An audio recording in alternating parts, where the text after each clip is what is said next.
Page number कितना है बेटे? Ma'am page number 25। 25। चलो, कौन से वाला क्वेश्चन है ये? तो हो गया था ना चाइल्ड सेंटर्ड वाला। यस मैम, सेकंड क्वेश्चन है उसका। Child centred research method. बाल केंद्रित खोज विधि का परिचय दीजिए। बाल केंद्रित खोज विधि। रिसर्च मेथड क्या होता है? इस मेथड के प्रवर्तक किसने दिया भाई? सबसे पहले तो ये जे.एस. ब्रूनर ने दिया। इसका प्रयोग जो हमारे एसएसटी के जितने भी सब्जेक्ट हैं, उनके जितने भी डाटा हैं, उनका एक्सप्लेनेशन के लिए किया जाता है। इसमें अतीत की जितनी भी घटनाएं होती हैं, अवशेष आदि के आधार पर वर्णन किया जाता है। देखो बेटा, नाम से ही पता लग रहा है, खोज विधि। इसमें क्या करते हैं हम? चाइल्ड सेंटर्ड खोज विधि। ये जे.एस. ब्रूम ने दिया है, नाम से पता लग रहा है खोज की, रिसर्च करके, यानी कि बच्चे को कोई टॉपिक दे दिया और बेटा आप इसको ढूंढ के लाओ, ठीक है? ये होता है खोज करके लाना, ठीक है? मैंने कोई भी एक टॉपिक दे दिया, मैंने बोल दिया कि भारत की स्वतंत्रता के लिए भगत सिंह का क्या योगदान था, तो बच्चा उसको सर्च करके लाएगा, ठीक है? कहीं से भी सर्च करके लाए, चाहे वह गूगल से लिखे, चाहे वह अपनी बुक्स में से देख के लिखे, ठीक है? जैसे बच्चों के क्या है, हॉलीडे होमवर्क में भी दिया जाता है कि या तो आप महाराणा प्रताप के बारे में लिख के लाओ, तो ये क्या होता है? रिसर्च मेथड होता है। बच्चे को इसके लिए कोई पर्टिकुलर मटेरियल प्रोवाइड नहीं करवाया जाता, बच्चा क्या है, खुद सर्च करके उसको लिखता है। तो ये मेथड बेसिकली जो हमारी हिस्ट्री होती है उससे रिलेटेड होता है। अतीत की हिस्ट्री की जितनी भी घटनाएं होती हैं या जितने भी अवशेष होते हैं, उनके आधार पर रिसर्च की जाती है, ठीक है? इसकी सहायता से इंस्ट्रक्शंस के तथ्यात्मक उद्देश्यों की प्राप्ति की जाती है और शिक्षक निर्देशन प्रदान भी कर सकता है, स्वयं विद्यार्थी भी खोज कर प्रस्तुति कर सकते हैं। इसमें क्या है, जो आपकी रिसर्च मेथड है, इसमें टीचर आपको जस्ट गाइडलाइंस देता है, आपको उन गाइडलाइंस को फॉलो करते हुए स्टूडेंट को स्वयं ही खोज करनी पड़ती है जो टॉपिक उसको मिला है, और फिर उस टॉपिक के बारे में लिखना पड़ता है, ठीक है? यहाँ तक समझ में आ गया मीनिंग? Yes ma'am. ठीक है, अब देखिए खोज विधि की क्या क्या विशेषताएं हैं, क्या क्या फीचर्स हैं। सबसे पहले तो इसको हम एक व्याख्यात्मक शिक्षण भी कहते हैं, ठीक है? यानी कि लेक्चर मेथड की तरह है। इसमें टीचर समस्या प्रस्तुत करता है और विद्यार्थी स्वयं उसका सॉल्यूशन निकालते हैं। टीचर ने तो एक लेक्चर दे दिया, भाई ये क्वेश्चन आपको करके लाना है, या ये आपको टॉपिक दिया जा रहा है, इसके ऊपर आपको स्वयं खोज करके, कलेक्ट करके ये काम करके लाना है, ठीक है? इस विधि में छानबीन प्रशिक्षण पद्धति का प्रयोग किया जाता है। इस पद्धति के 3 पक्ष हैं, ठीक है? एक तो सबसे पहले लेक्चर मेथड की तरह है, टीचर सिर्फ क्या देता है, प्रॉब्लम देता है, स्टूडेंट उस प्रॉब्लम का सॉल्यूशन खुद ढूंढते हैं। आगे है, इस विधि में हम छानबीन प्रशिक्षण विधि, यानी कि क्या कर रहे हैं, रिसर्च मेथड भी हम इसको बोल रहे हैं, और इसमें 3 एस्पेक्ट होते हैं। सबसे पहले तो हम प्रॉब्लम को रिप्रेजेंट करते हैं, विद्यार्थी उसका हल ढूंढने का प्रयास करता है, उसके लिए वह पुस्तकालय का प्रयोग कर सकता है या अदर जो भी डिवाइसेस हैं उनका प्रयोग कर सकता है। और उसके बाद क्या होता है, टीचिंग कार्य होता है। सबसे पहले टीचर ने प्रॉब्लम दे दी, स्टूडेंट क्या है, उस प्रॉब्लम को सोल्व करके लाएंगे, या तो लाइब्रेरी में जाके ढूंढेंगे या नेट से निकाल के लाएंगे, फिर अगले दिन टीचर उसके ऊपर आप लोगों को बताएगा। ये 3 इसके अंदर काम होते हैं। इस विधि का प्रयोग प्राय 2 रूपों में किया जाता है, शिक्षक द्वारा गाइडलाइंस के आधार पर और विद्यार्थियों द्वारा स्वयं समस्या का समाधान खोजने के आधार पर। तो ये है इसकी विशेषताएं। क्या क्या विशेषताएं बताई है? लेक्चर मेथड होता है, खोजबीन होती है इसके अंदर, समस्या को पहले उनको प्रस्तुत किया जाता है, बच्चे स्वयं हल ढूंढते हैं और उसके बाद इसमें टीचिंग कार्य होता है, ठीक है? टीचर का काम सिर्फ गाइडलाइंस देने का है, आगे समस्या को खोजना ये बच्चे का काम है। क्लियर है एवरीवन यहाँ तक? Yes ma'am. उसके बाद है रिसर्च मेथड के क्या क्या क्वालिटीज हैं। एक तो बच्चा एक्टिव रहता है, स्टूडेंट इसमें सबसे ज्यादा एक्टिव बच्चा इसी में रहता है, ठीक है? यानी कि बच्चा काम में लगा रहता है। दूसरी बात, स्वयं कार्य करके रिजल्ट निकालता है, स्वतंत्र रूप से सोचता है कि मैं क्या लिखूं।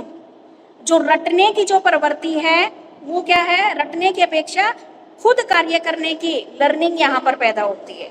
आगे कॉग्निटिव ज्ञानात्मक, भावात्मक और कौशलात्मक तीनों पक्षों के उद्देश्यों की प्राप्ति यहाँ पर होती है। तो बच्चा एक्टिव रहता है, सारे काम स्वयं करता है, रिजल्ट स्वयं निकालता है, सोचने के लिए वह स्वतंत्र है। मैंने टॉपिक दे दिया, उसके ऊपर वह अपनी मर्जी से कुछ भी लिख सकता है।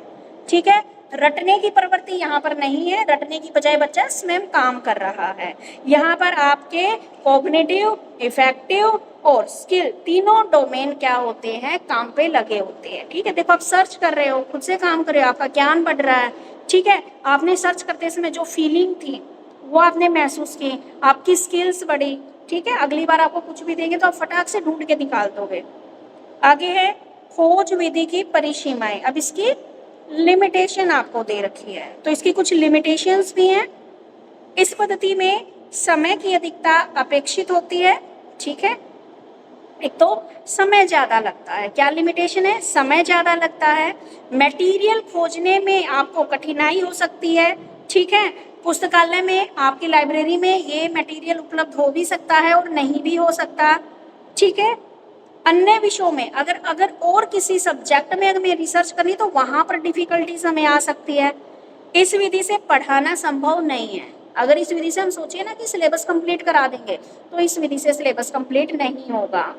कक्षा है तो ये बड़ी कक्षाओं के लिए उपयोगी है, छोटी कक्षाओं के लिए ये उपयोगी नहीं है। यहाँ तक समझ में आ गया? Yes ma'am. आगे है खोज विधि को प्रभावी बनाने हेतु उपाय। क्या क्या आप उपाय करते हो खोज विधि को प्रभावी बनाने के लिए? एक तो सबसे पहले बात है टीचर द्वारा विषय वस्तु संबंधी आवश्यक अध्ययन सामग्री का प्रयोग उपलब्ध कराए। एक तो क्या कैसे उपयोग बना सकते हैं, या तो टीचर हमें कोई मटेरियल प्रोवाइड कराए कि भाई ये बुक्स दे दी, इसमें से ढूंढ के लाओ। दूसरी बात, इतना ही टॉपिक देना है कि बच्चा क्लास टाइम पे उसको पूरा कर सके। समस्या का चयन ऐसा हो कि नवीन तथ्यों की जानकारी हो सके, जो भी प्रॉब्लम है उसका सॉल्यूशन ऐसा हो कि नए तथ्यों की आपको जानकारी हो सके।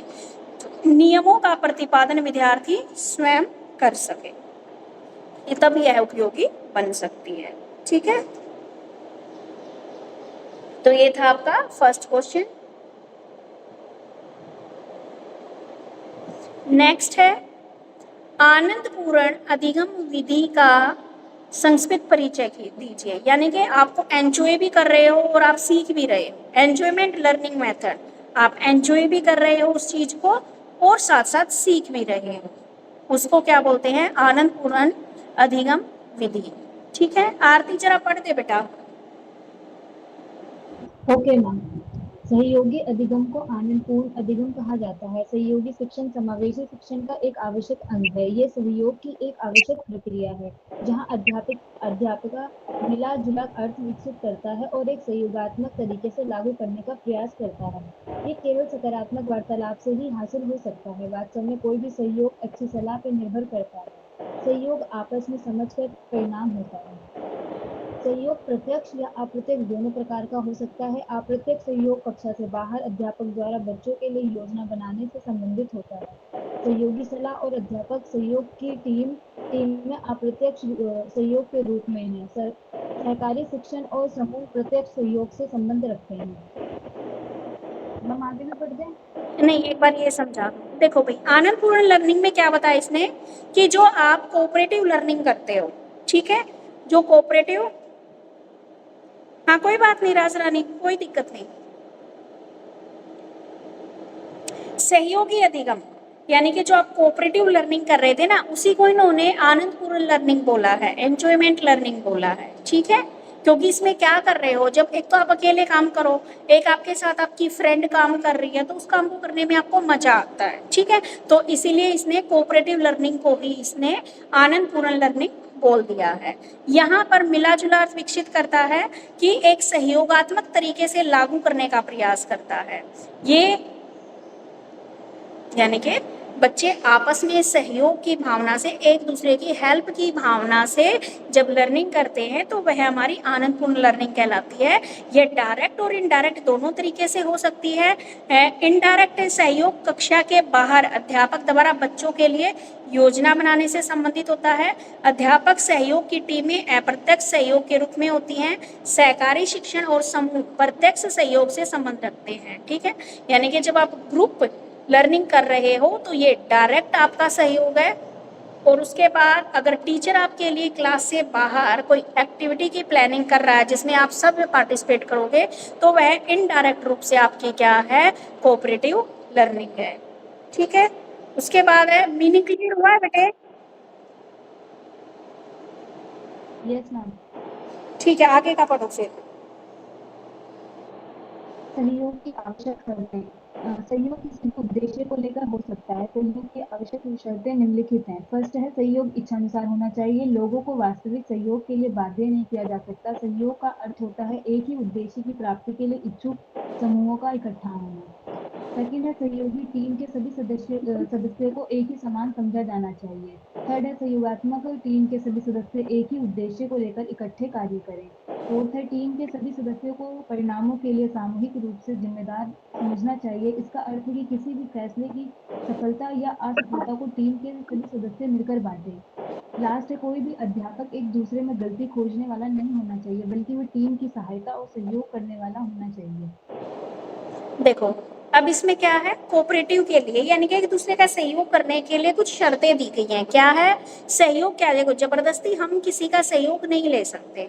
किसी की इच्छा होगी तभी वह हमारी हेल्प करेगा, जबरदस्ती हम किसी की हेल्प नहीं ले सकते। ठीक है, तो क्या है, इच्छानुसार होना चाहिए।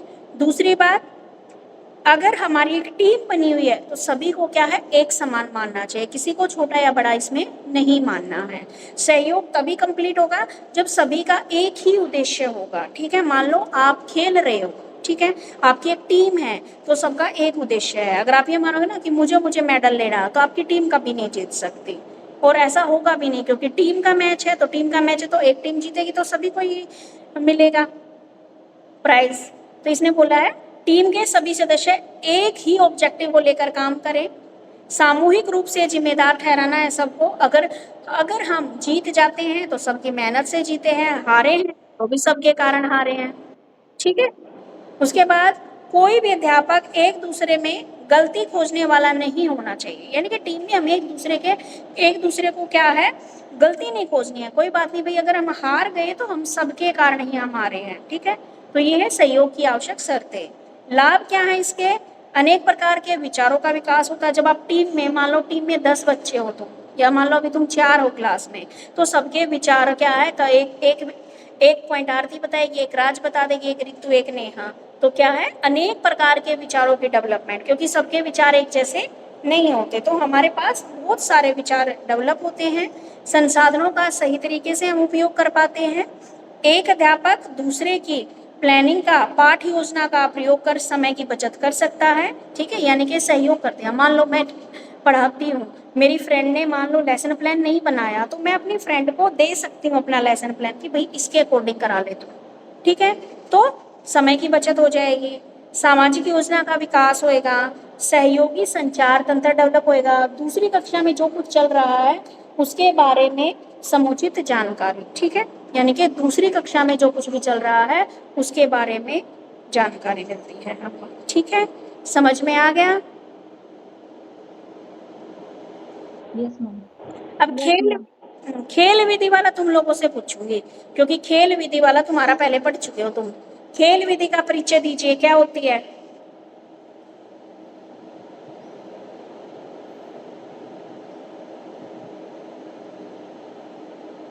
मैम, खेल विधि है कि बच्चों को प्ले मेथड में चीजों को सिखाना। जैसे कि कोई एक्टिविटी करते हैं, उसको हम बच्चों को बुक में कोई एक्टिविटी दिए तो वो हमें खेल के बच्चों को समझाएंगे तो इजीली समझ जाते हैं।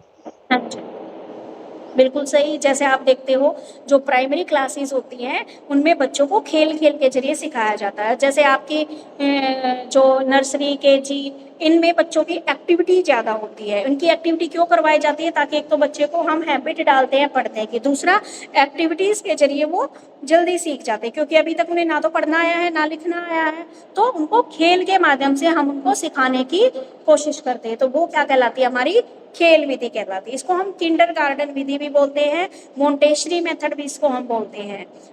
ठीक है, अब है आपकी खेल विधि के बेसिक प्रिंसिपल क्या है? प्रिंसिपल क्या है भाई? क्रियाशीलता का सिद्धांत। सारे बच्चे एक्टिव रहते हैं भाई। मान लो क्लास में 10 बच्चे हैं, अगर प्राइमरी लेवल पे हम करा रहे हैं तो सब बच्चों की एक्टिविटी होगी, सब बच्चे खेलेंगे कूदेंगे मस्ती करेंगे, उसी के अकॉर्डिंग सीखेंगे। दूसरा, रुचि का सिद्धांत, बच्चे का इंटरेस्ट क्रिएट करना। ठीक है, मेन क्या है यहाँ पर? बच्चे का इंटरेस्ट क्रिएट करना है पढ़ाई के प्रति। आगे, स्व शिक्षा का सिद्धांत, बच्चा खेल रहा है, हमने बच्चे को एक टास्क दे दिया कि बेटा आप ये जो बॉल है इनको कलेक्ट करो और काउंट करके बताओ।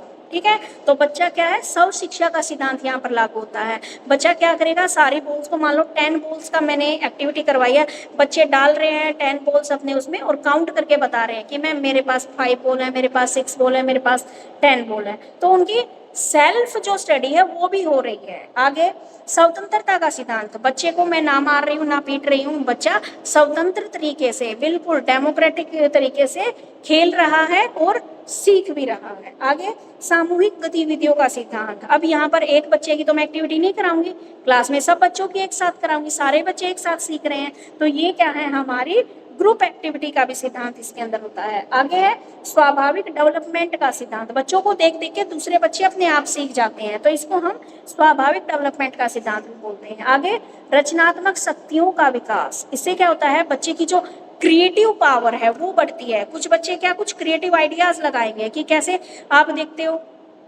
कि 10 बॉल मैंने ऐसे रख दी, एक दो बच्चा तो क्या है आगे से डालेगा, एक दो बच्चा क्या है अपना दिमाग लगाएगा पीछे से डालेगा, पीछे से उठा के लाएगा और फिर डालेगा। तो क्रिएटिविटी, जो क्रिएटिव पावर है उनकी, वो भी डेवलप होती है। उसके बाद है खेल विधि के लाभ। लाभ क्या है भाई इसमें? बेसिक इंटेंशंस के समाशोधन व मार्ग बदलने में सहायक, व्यक्तित्व के सर्वांगीण विकास में सहायक, आत्मानुशासन, खेल विधि के आधार पर अनेक शिक्षण विधियों का विकास हुआ, सामाजिक विकास में सहायक, स्व शिक्षा में सहायक, अध्यापक की बदलती हुई भूमिकाएं। देखो भाई, मूल प्रवृत्तियों के समावेशन व मार्ग बदलने में सहायक। मनोवैज्ञानिकों का मानना ये है कि अगर बालक का बिहेवियर मूल प्रवृत्तियों से भी प्रेरित होता है, यदि इन प्रवृत्तियों का समावेशन न किया जाए और उनका मार्ग न बदला जाए तो बालक का व्यवहार समाज विरोधी होने लगता है। यदि उनका दमन कर दिया जाए तो उनका व्यक्तित्व दब जाता है। खेल विधि से बालक को कुल मूल प्रवृत्तियों के समाशोधन में मदद मिलती है। देखो भाई, अगर हम बच्चे को, क्या छोटा बच्चा तो खेलना जानता है, अगर हम उसको वहाँ पर डांटेंगे फटकारेंगे तो उसकी जो खेलने की भावना वो खत्म होती चली जाएगी। हर बार अगर हम हर बात उसको रोका टोकी करते तो बच्चा जवाब देना ही बंद कर देता है। तो यहाँ पर क्या है, खेल के माध्यम से बच्चे को स्वतंत्रता मिल जाती है अपनी पूरी शरारतें करने की। ठीक है, तो उसके जो मूल प्रवृत्ति है बच्चे की, मूल प्रवृत्ति क्या है? बच्चे की शरारत करने की, खेल के जरिए क्या है? खेल भी रहा है। तो खेल मेथड के जरिए बच्चे की जो मूल प्रवृत्ति है वो बढ़ती है और उसके बिहेवियर में भी धीरे धीरे चेंज आता है। आगे, व्यक्तित्व की ओवरऑल डेवलपमेंट, जब आप खेलते हो ना तो बच्चे की फिजिकली भी, मेंटली भी, इमोशनल भी, तीनों तरह की डेवलपमेंट होती है। ठीक है, फिजिकली भागदौड़ कर रहा है, मेंटली कि उसके दिमाग में ये मुझे जीतना है, इमोशनली कैसे है, अगर मान लो कोई बच्चा पहले कर देता है वो हार जाता है तो इमोशंस क्रिएट होते हैं उसके, तो वह ओवरऑल डेवलपमेंट इससे होती है। सेल्फ डिसिप्लिन, खेल में बच्चा सेल्फ डिसिप्लिन, उसको पता है कि अगर मैं गलत वे से खेला तो मैं आउट हो जाऊंगा, तो सेल्फ डिसिप्लिन भी सीखता है। खेल विधि के आधार पर बहुत सारी विधियों डेवलप हुए हैं, जैसे किंडरगार्टन, मोंटेसरी, प्रोजेक्ट, डाल्टन और ह्यूरिस्टिक मेथड। उसके बाद है सोशल डेवलपमेंट में भी, देखो भाई सोशल डेवलपमेंट में भी हमारी सोशल डेवलपमेंट भी होती है खेल विधि से, क्योंकि हम एक दूसरे के साथ खेल रहे हैं, एक दूसरे का सहयोग करना। ठीक है, तो समाज में क्या क्या चल रही है ये सारी बातें भी हम खेल से सीखते हैं। आगे, स्व शिक्षा में सहायक, सेल्फ स्टडी में भी हेल्प करते हैं खेल। जब बच्चा स्वयं करके देखता है तो उसकी सेल्फ स्टडी की भी हैबिट डेवलप होती है। यहाँ पर टीचर की बदलती हुई भूमिका प्रस्तुत करता है। टीचर क्या है, अध्यापक का कार्य बच्चे को स्वयं सीखने के लिए उचित एनवायरनमेंट प्रदान करना है और आवश्यकता के अनुसार उसका क्या करना है, गाइडलाइंस देनी उसकी। तो यहाँ पर टीचर की जो रोल है वो चेंज हो रहा है। तो टीचर क्या था, मारपीट कर रहा था, अब यहाँ पर खेल विधि में टीचर पोलाइट वे से उनको सिर्फ गाइडलाइंस दे रहा है कि बेटा आपको ऐसे करना है। अब है खेल विधि की परिसीमाएं, इसकी हानियां क्या क्या हैं। खेल विधि से सब प्रकार का ज्ञान नहीं दिया जा सकता, बिल्कुल सही है। सारा सिलेबस तो खेल विधि से नहीं खत्म कराया जा सकता। उच्च कक्षाओं के लिए अनुपयोगी, ये भी बात सही है। ये सिर्फ हम प्राइमरी लेवल पर खेल खिला सकते हैं बच्चों को, लेकिन हायर क्लासेस के लिए ये मेथड उपयोगी नहीं है। खर्चीला मेथड है, हाँ जी, बच्चों को खिला रहे हो, एक्टिविटी करा रहे हो, तो उसके लिए आपको क्या है, वो जितना मटेरियल बच्चे को खिलाने में लगेगा वो भी लगाना पड़ेगा आपको, तो खर्चीली है। आगे समय भी ज़्यादा लगता है, जीवन संघर्ष के लिए तैयार नहीं करती है, बच्चे को सिर्फ खिला रही है। लाइफ में जो एक्चुअल में जो हर्डल आने वाली है ना हमारी लाइफ में, जो प्रॉब्लम, उनको नहीं सिखाती। उसके बाद है ट्रेनिंग एवं समर्पित अध्यापकों का अभाव, प्रशिक्षित। और यहाँ पर आप देखते हो कि प्राइमरी पे कि यहाँ पर जो ट्रेंड टीचर्स हैं उनका अभाव रहता है। ठीक है, प्राइमरी स्कूल्स क्या करते हैं, कम सैलरी पे रख लेते हैं टीचर को, एक्सपीरियंस टीचर को नहीं देखते हो। ठीक है, तो यहाँ पर इन टीचरों का अभाव रहता है। समझ में आ गया?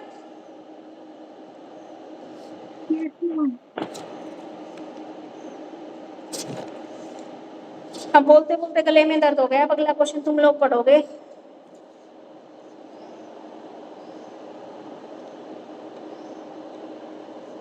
बोलो बेटे।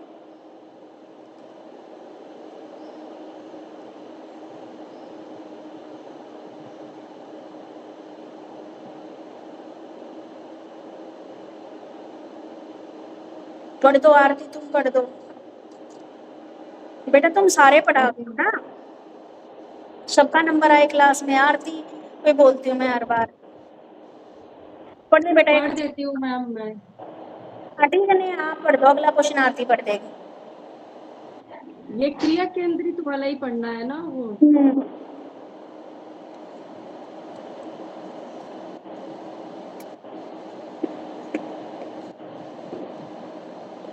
क्रिया केंद्रित विधि का परिचय दीजिए। उत्तर है क्रिया केंद्रित विधि सभी प्रकार के विषयों में क्रियाएं केंद्रित आधारित अधिगम सबसे अधिक महत्वपूर्ण सिद्धांत है। इस सिद्धांत का सबसे अधिक प्रयोग प्राथमिक विद्यालयों के अध्यापक द्वारा किया जाता है। 1986 की राष्ट्रीय शिक्षा नीति बल केंद्रित एवं क्रिया केंद्रित आधारित अधिगम से संबंध रखती है। वास्तव में नीति के बाद आने वाला कथन पहली पीढ़ी के अधिगमकर्ताओं को अपने लक्ष्य निर्धारण हेतु अनुमति दी जानी चाहिए। इसके बाद का कथन है कि मूल्यांकन को जितना हो सके औसत न करते हुए इस नीति को प्राथमिक स्तर पर बनाए रखा जाना चाहिए। डिटेशन और नॉन डिटेशन को नकारात्मक ढांचे में प्रस्तुत किया। क्रियाशीलता का व्यापक अर्थ है वह आनंद जो सीखने एवं अनुभव करने से हासिल होता है। क्रियाशीलता का आधारभूत तत्व है कि बालक की अधिगम प्रक्रिया में पूर्ण मानसिक सहभागिता होनी चाहिए। एक व्यक्ति क्रिया केंद्रित आधारित शिक्षण के साथ आगे कैसे बढ़ सकता है? क्रिया केंद्रित आधारित अधिगम में कुंजी शब्द होता है करना। बच्चे काम करना पसंद करते हैं। क्रियाशीलता अर्थपूर्ण एवं रोचक होनी चाहिए और इसका जुड़ाव सीधा दिमाग से होना चाहिए। सुनियोजित गतिविधियां बालक की सहभागिता को बढ़ावा देती है। देखो बेटा, किस किस को समझ में आया है क्रिया केंद्रित विधि, एक्टिविटी बेस्ड मेथड। इसे पहला था प्ले वे मेथड। एक मिनट रुक जाओ बेटा, अभी इसको तुम लोग देखो। एक्टिविटी बेस्ड मेथड क्या होता है? एक्टिविटी बेस्ड, पिछला था प्ले वे मेथड, अब है आपका एक्टिविटी बेस्ड मेथड। अभी मैंने टाइम दिया था आप लोगों को पढ़ने का, बताओ इसमें क्या होता है एक्टिविटी बेस्ड मेथड।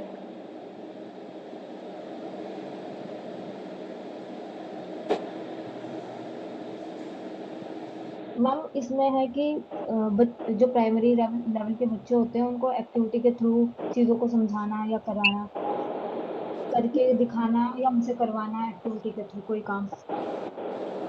हाँ जी, थोड़ा थोड़ा क्या है उसी से रिलेटेड है, प्ले वे मेथड की तरह ही है ये।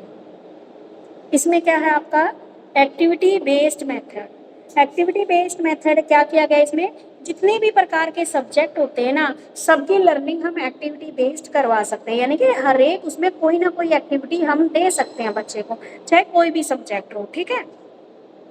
अब इसमें बोला गया है कि क्या किया जाता है, जो 1986 की जो नेशनल एजुकेशन पॉलिसी बनी, ये सेकंड एनईपी थी, अभी तो एनईपी 2020 स्टार्ट हो रखी है, तो ये क्या थी हमारी सेकंड एनईपी थी, लर्निंग से संबंध रखती है। क्या है 1986 में इन्होंने दी ये आपकी एक्टिविटी बेस्ड लर्निंग, और इस नीति का मेन कथन क्या था कि जो लर्नर है उसको क्या है एक्टिविटीज की अनुमति दी जाए, जिससे हम उसका इवेल्युएशन कर सके और उसके आधार पर बच्चा क्या है रिजल्ट निकाल सके।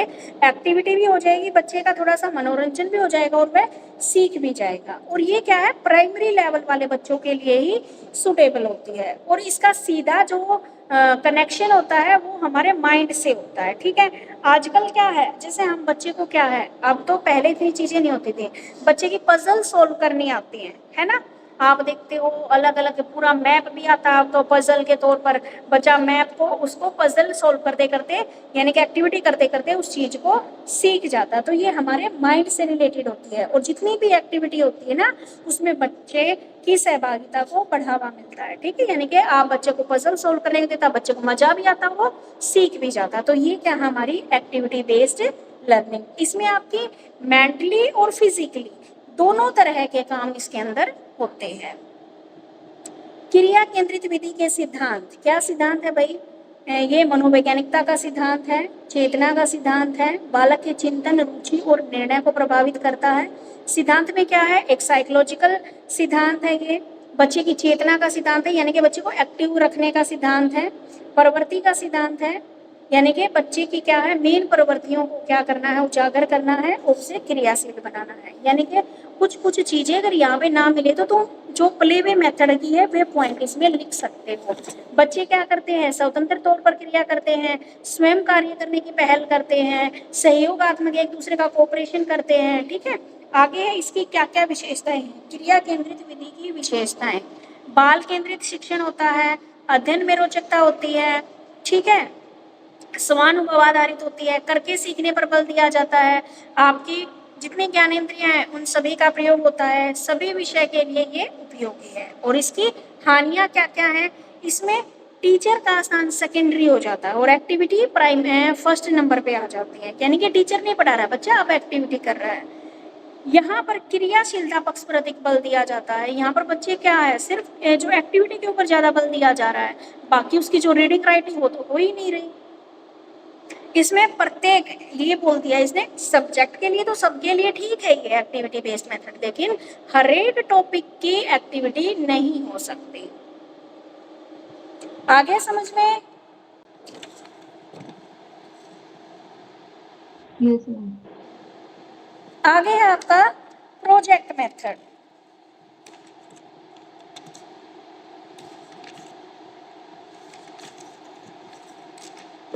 पढ़ो एक बच्चा प्रोजेक्ट मेथड।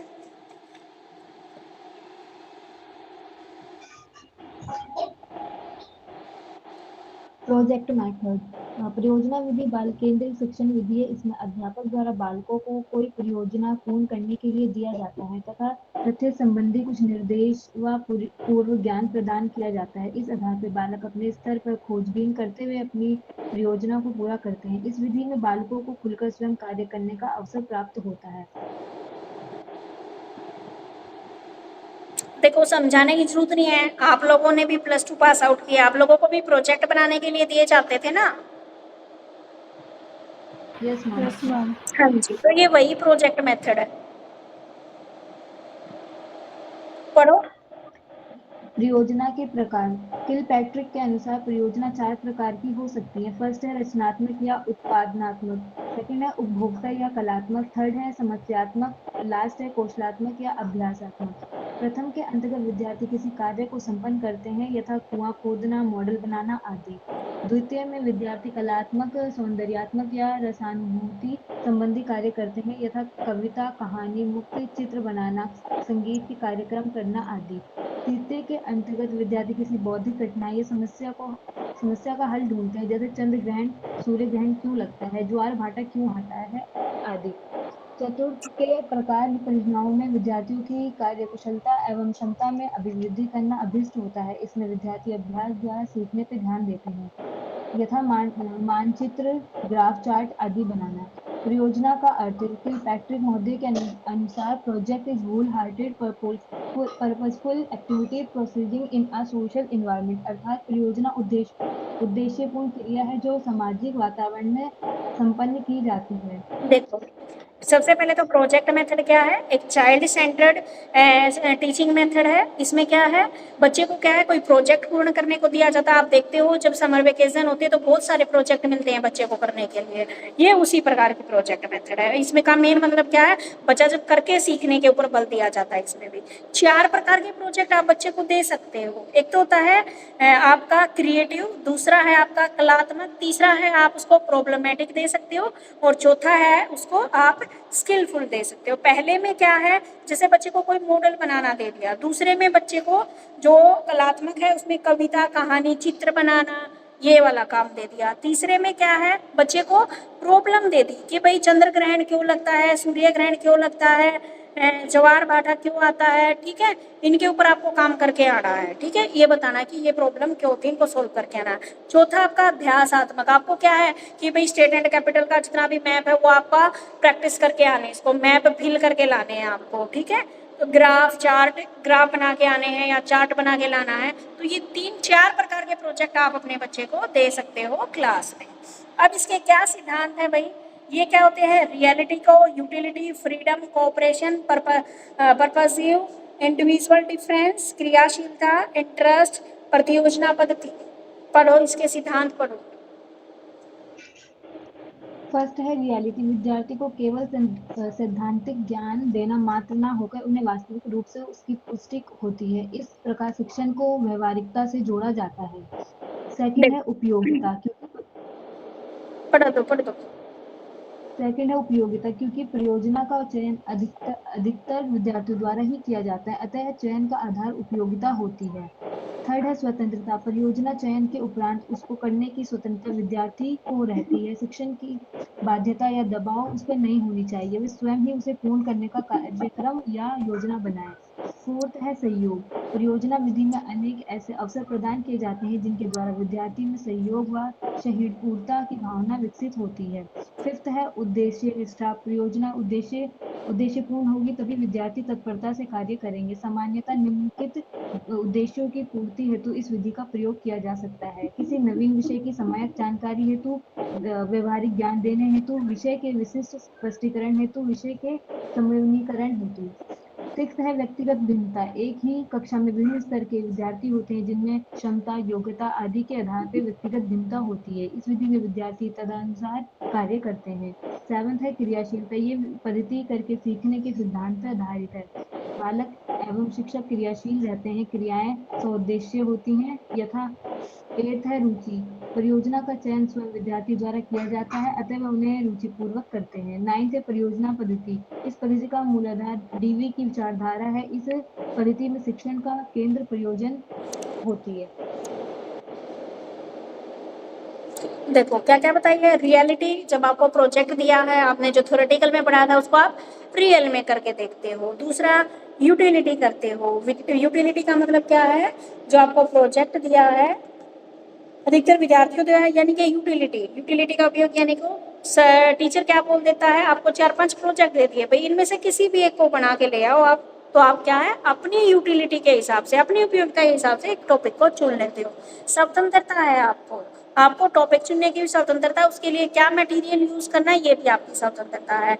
कोऑपरेशन, भाई कोऑपरेशन की भावना तो इसमें जन्म लेती है। कोऑपरेशन क्या आप अकेले नहीं बना रहे, या तो अपने घर वालों की मदद ले रहे हो आप, या अपने भाई बहन की हेल्प से प्रोजेक्ट को कंप्लीट कर रहे हो। उद्देश्य निष्ठा, उद्देश्य निष्ठा में क्या बताया गया है कि विद्यार्थी के अंदर एक पर्पस होना चाहिए, उसके अंदर तत्परता होनी चाहिए कि वह किसी नई चीज की जानकारी हासिल कर रहा है, व्यवहारिक रूप है, विषय के समझने कर रहे हैं। तो इंडिविजुअल डिफरेंस होते हैं सबके अंदर, ठीक है। एक कक्षा में विभिन्न स्तर के विद्यार्थी होते हैं जिसमें क्षमता, योग्यता आदि के आधार पर व्यक्तिगत भिन्नता होती है। इस विधि में विद्यार्थी इंडिविजुअल डिफरेंस होते हैं। देखो सब में क्या है, सबके अलग अलग इंडिविजुअल डिफरेंस है, सब अपने डिफरेंस के हिसाब से अपना टॉपिक चुनते हैं और उसी के अकॉर्डिंग। आप देखो अगर मान लो एक टॉपिक भी चुन रखा है बच्चे ने, तो सबका क्या है डिफरेंट, सब बच्चे क्या अपने अपने तरीके से उसको क्रिएटिव बनाते हैं। क्रियाशील बच्चे करके सीखने या उसमें एक्टिव रहते हैं, बने रहते हैं, इंटरेस्ट क्रिएट होता है। और प्रत्यायोजन पद्धति है, डीवी के बजाय इस पद्धति में शिक्षण का केंद्र प्रोजेक्ट होता है, इसलिए इसने बताया। अब आगे है इसकी विशेषताएं, इसके बताओ सिद्धांत समझ में आए हैं? Yes ma'am. आगे देखिए, प्रोजेक्टिव मेथड की विशेषताएं, क्या क्या विशेषताएं बताइए भाई इसकी। एक तो मनोवैज्ञानिक सिद्धांत पर आधारित है, साइकोलॉजी के अकॉर्डिंग प्रोजेक्ट देना बहुत अच्छा होता है, क्योंकि बच्चा क्या करता है उसका इंटरेस्ट भी बढ़ता है, उससे बच्चा करके भी सीखता है, एक्टिव रहता है, इसलिए इसको एक साइकोलॉजिकल थ्योरी माना है। आगे क्रियात्मक और सृजनात्मक प्रवृत्तियों का विकास होता है इसमें, ठीक है, विद्यार्थियों को अवसर उपलब्ध रहते हैं। सामाजिक गुणों का विकास होता है, पिछड़े बालकों को भी अवसर मिलते हैं। क्रियात्मक व सृजनात्मक प्रवृत्तियों का विकास होता है, यानी कि बच्चे के अंदर क्रिएटिविटी बढ़ती है। जब आप कोई प्रोजेक्ट करते हो ना, तो हमारे दिमाग में भी अनेक आइडियाज आते हैं अपने उसको और क्रिएटिव बनाने के लिए। जो हमारे अंदर सामाजिक गुण है, सोशल जो गुण है, उनमें भी डेवलप होते हैं। जो पिछड़े बालक हैं यानी कि थोड़े कम बुद्धि के बालक, उनको भी प्रोजेक्ट बनाने में मजा आता है। हो सकता है वो क्रिएटिव बच्चे से भी अच्छा प्रोजेक्ट बना दे, तो पिछड़े बालकों को भी प्रोजेक्ट बनाने का समान अवसर मिलता है। सोचने की शक्ति डेवलप होती है। डेमोक्रेटिक मेथड है, आप अपनी स्वतंत्रता से कुछ भी सामान मटेरियल उसके अंदर यूज कर सकते हो। परमानेंट ज्ञान, जो चीज आप करके देखते हो, जो प्रोजेक्ट आपने बना लिया ना, वो दिमाग में फिट हो जाता है, उसको भूलते नहीं हो फिर आप। श्रम की महत्ता, आप क्या है श्रम की महत्व को समझते हो कि आज मैंने ये काम किया तो कितनी मेहनत लगी है। अगर कोई उसको बिगाड़ता है तो आपको बड़ा दुख होता है कि मैंने इतनी मेहनत की थी, तो आप मेहनत को समझते हो यहाँ पे। समझो इंटीग्रेटेड शिक्षण होता है इसमें, ठीक है। इंटीग्रेटेड क्या है, इंटीग्रेटेड यानी कि जुड़ा हुआ। आपने पहले जो चीज थ्योरेटिकल पढ़ी उसको आप करके देख रहे हो, इंटीग्रेटेड लर्निंग आप कर रहे हो, यानी कि एक टॉपिक से जुड़े हुए और भी चीजें यहाँ पर ऐड कर सकते हो। लेकिन इसकी सीमाएं क्या क्या हैं, हानियां क्या क्या हैं। सभी विषयों के लिए मॉडल बनाना संभव नहीं है। संसाधनों की आवश्यकता, समय पर संसाधन नहीं मिल सकते। कई बच्चे ऐसे होते बहुत गरीब हैं, वो सारे मटेरियल नहीं खरीद पाते, समय ज्यादा लगता है, ठीक है। जरूरी नहीं है कि बच्चे की ज्ञान की क्रमिकता बनी रहे, हो सकता है वह ऊब जाए, बोर हो जाए, ना बनाना चाहे आधा बना के छोड़ दे। इसके लिए क्या है, एक्सपीरियंस टीचर होना जरूरी है। एक्सपीरियंस नहीं है तो वो बना नहीं पाएंगे बच्चे। विद्यार्थियों को साइकोलॉजी से भी परिचित होना जरूरी है। उनकी रुचियां, आवश्यकताएं, योग्यताएं आदि की भी पूर्ण जानकारी शिक्षक को होनी चाहिए। आगे है आपकी प्रोजेक्ट मेथड को प्रभावी बनाने हेतु सुझाव दे दिए हैं कि हम प्रोजेक्ट मेथड को किस प्रकार इफेक्टिव बना सकते हैं। एक तो टीचर प्रयोजन चयन में विद्यालय की परिस्थितियों को ध्यान में रखकर गाइडलाइंस देना, इसका उपयोग अन्य विद्यार्थियों की सहायक प्रविधि के रूप में किया जाना। देखो कैसे कर सकते हैं, एक तो प्रोजेक्ट का उचित प्रोजेक्ट का चयन करके जिसके लिए हमारे सारे मटेरियल उपलब्ध हो सके। दूसरा, टीचर को भी क्या है, एक सहायक के तौर पर बच्चे की हेल्प करनी चाहिए। तीसरी बात, बहुत बड़ा प्रोजेक्ट नहीं देना, छोटा सा प्रोजेक्ट देना जो जल्दी खत्म हो। आगे बालकों में क्रिएटिविटी का उपयोग अधिक से अधिक किया जाना चाहिए यहाँ पर। और प्रोजेक्ट को चयन में यह ध्यान रखा जाए कि वह बहुत खर्चीला ना हो, ज्यादा महंगा पड़ा तो भी बच्चे नहीं बना के लाएंगे। अब है आपके प्रोजेक्ट मेथड के स्टेप। सबसे पहले तो प्रोजेक्ट बनाने की परिस्थिति उत्पन्न करना, प्रायोजन का चयन करना, अपना उद्देश्य निर्धारित करना, अपना कार्यक्रम बनाना, फिर उस कार्यक्रम को लागू करना, उसका इवेल्युएशन करना और फिर प्रोजेक्ट का लेखा जोखा करना। तो ये था आपका प्रोजेक्ट मेथड। ठीक है, समझ में आ गया?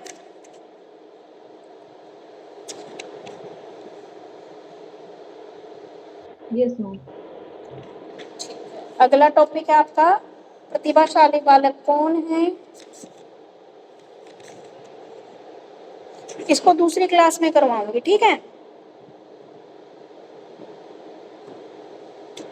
अब ये बताओ कितनी देर के बाद स्टार्ट करूं दूसरी क्लास? मेरे को लंच करना है बीच में, 12 बजे कर लूं? ठीक है मैम, 12 बजे से है ना, मैं भी लंच कर लूंगी आराम से और फिर यही बुक ले आना, ये चैप्टर कंप्लीट करवा दूंगी। Okay ma'am. ओके बेटा।